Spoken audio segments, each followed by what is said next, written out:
बोलिए ग्यारस माता की जय। जय श्री कृष्णा। दोस्तों, हमारे सनातन धर्म में एकादशी व्रत का अत्यधिक महत्व है। ऋषि मुनियों के विचार हैं कि यदि महीने में आने वाली दोनों एकादशियों का व्रत विधि विधान से किया जाए तो मनुष्य की प्रकृति पूर्णतया शुद्ध एवं सात्विक हो जाती है।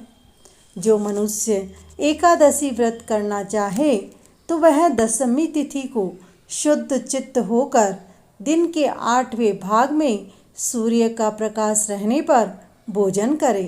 रात्रि में भोजन नहीं करे। स्नान पूजन आदि नित्य कर्म से निवृत्त होकर के भगवान से प्रार्थना करें, हे केशव, आज आपकी प्रसन्नता के लिए दिन और रात में संयम नियम का मेरे द्वारा पालन हो। हे पुरुषोत्तम, मेरे दांतों में यदि पहले से ही अन्न लगा हुआ है तो आप मुझे इस बात के लिए क्षमा करें।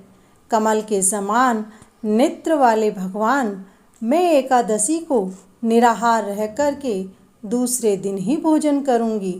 आप मेरे रक्षक हैं। आइए सुनते हैं मोहिनी एकादशी व्रत की कथा। प्राचीन समय में एक राजा थे। उनके राज्य में प्रजा को किसी प्रकार का कोई कष्ट नहीं था। राजा के 7 बेटे थे।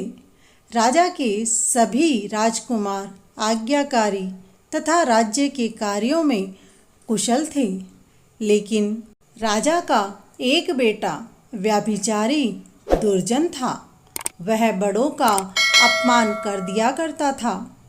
वह बहुत ही अभिमानी था। अपने बेटे के ऐसे व्यवहार से राजा उससे बहुत नाराज रहते थे। इसी कारण से एक दिन क्रोधित होकर उसे अपने राज्य से बाहर निकाल दिया। अपने पिता द्वारा राज्य से निकाल देने के बाद वह भटकता हुआ घने जंगल में पहुंच गया। वहां अपनी भूख को मिटाने के लिए जानवरों को मारकर खाने लगा। जंगल में भटकते हुए एक दिन एक ऋषि के आश्रम में पहुंच गया। ऋषि ने अपनी दिव्य शक्ति से उसके व्यवहार को जान लिया था। उस भटके हुए राजकुमार को सही रास्ता दिखाने के लिए ऋषि ने उसे सत्संगति का महत्व बताया, जिससे उसका हृदय पवित्र हो गया। वह अपने द्वारा किए गए पाप कर्मों पर बहुत दुखी हुआ। उसके पश्चाताप को देखकर ऋषि ने उसे वैशाख शुक्ल एकादशी का व्रत करने को कहा। राजकुमार ने ऋषि के बताए अनुसार एकादशी का व्रत किया।